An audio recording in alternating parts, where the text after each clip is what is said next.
सुप्रभात प्यारे बच्चों। आज हम भाषा माधुरी पाठ्य पुस्तक के पाठ 6 पहली बारिश जो कि एक कविता है से संबंधित प्रश्न 5 तथा भाषा की बात के प्रश्नों को समझेंगे। प्रश्न 5 है, कविता की पंक्तियां पूरी कीजिए। बच्चों, हमें यहाँ कविता की कुछ पंक्तियां दे रखी हैं जिनके रिक्त स्थानों को हमने कविता के आधार पर ही पूरा करना है। पहली पंक्ति है, डैश धोबी बाहर लपका। बच्चों, धोबी का नाम क्या था? मंगलू। मंगलू धोबी बाहर लपका, चाची भागी अंदर, गाय उठकर खड़ी हो गई, झबरू दौड़ा भीतर। तो बच्चों, इनके जो रिक्त स्थान हैं इन्हें हमने कविता के आधार पर ही पूरा करके इन कविता की पंक्तियों को पूरा करना है। आइए अब करते हैं भाषा की बात से संबंधित प्रश्न। नीचे लिखे शब्दों के समान अर्थ वाले शब्द कविता में से ढूंढकर लिखिए। बच्चों, समान अर्थ वाले शब्द किन्हें कहा जाता है? जिन शब्दों के अर्थ एक समान होते हैं, अर्थात शब्द चाहे अलग अलग हों परंतु उनके जो अर्थ हैं वे एक समान होते हैं, उन्हें ही समान अर्थ वाले शब्द कहा जाता है। अब हमने इस प्रश्न में जो शब्द दे रखे हैं उनके समान अर्थ वाले शब्दों को हमने कविता में से ही ढूंढकर लिखना है। पहला शब्द है आकाश। आकाश से संबंधित समान अर्थ वाला शब्द जो कविता में प्रयोग हुआ है वह है आसमान। दूसरा शब्द है पवन। पवन से संबंधित समानार्थी शब्द प्रयोग हुआ है हवा। तीसरा शब्द है मेघ। मेघ से संबंधित जो समान अर्थ वाला शब्द कविता में प्रयोग किया गया है वह है बादल। और गृह से संबंधित समान अर्थ वाला शब्द प्रयोग हुआ है घर। तो इस तरह से बच्चों हमने इन शब्दों के वही समान अर्थ वाले शब्द लिखने हैं जिनका प्रयोग कविता में किया गया है। आइए अब करते हैं प्रश्न 2। कविता के आधार पर इनकी क्या विशेषताएं हैं लिखिए।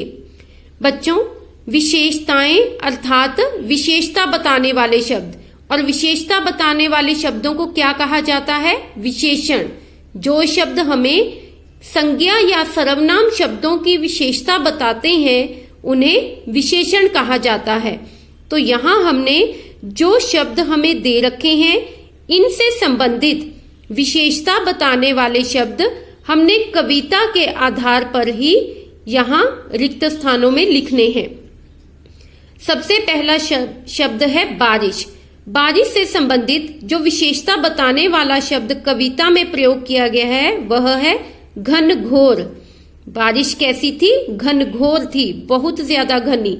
अगला शब्द है कपड़े। कपड़े कैसे थे? सूखे। अगला शब्द है हवा। हवा कैसी चल रही थी? हल्की हल्की।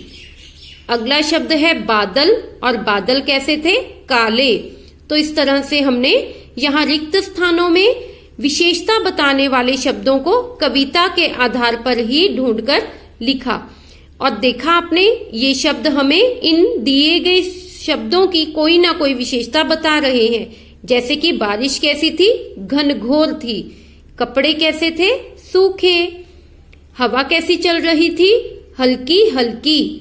और बादल कैसे थे? काले। आइए अब करते हैं प्रश्न 3। भीगी हवा के झोंके अपने पीछे पीछे लाए। अब यहाँ पे पीछे पीछे का इस्तेमाल करते हुए आप भी 2 वाक्य बनाइए। बच्चों, यहाँ हमने पीछे पीछे जो शब्द युग्म दे रखे हैं इनसे संबंधित हमने 2 वाक्य और बनाने हैं। ये वाक्य आप अपनी इच्छा अनुसार भी बना सकते हैं या मेरे द्वारा लिखे गए वाक्यों को भी आप लिख सकते हैं। आइए इन वाक्यों को पढ़ लेते हैं। तुम मेरे पीछे पीछे क्यों आ रहे हो? तितली को देखकर बच्चे उसके पीछे पीछे भागे। तो इस तरह से आप इन वाक्यों को भी लिख सकते हैं। और वाक्य में जब भी हम जिस शब्द से संबंधित हमने वाक्य बनाना होता है उस शब्द को हमने वाक्य में रेखांकित भी करना होता है, जिससे इस बात का पता लगता है कि हमने किस शब्द से संबंधित वाक्य बनाया है। तो बच्चों, ये थे आपकी भाषा की बात से संबंधित पहले 3 प्रश्न। आपने प्रश्न 5 को तथा भाषा की बात से संबंधित पहले 2 प्रश्नों को अपनी भाषा माधुरी की उत्तर पुस्तिका में लिखना है तथा भाषा की बात के प्रश्न 3 को आपने अपनी भाषा माधुरी की केवल पाठ्य पुस्तक में ही लिखना है। धन्यवाद।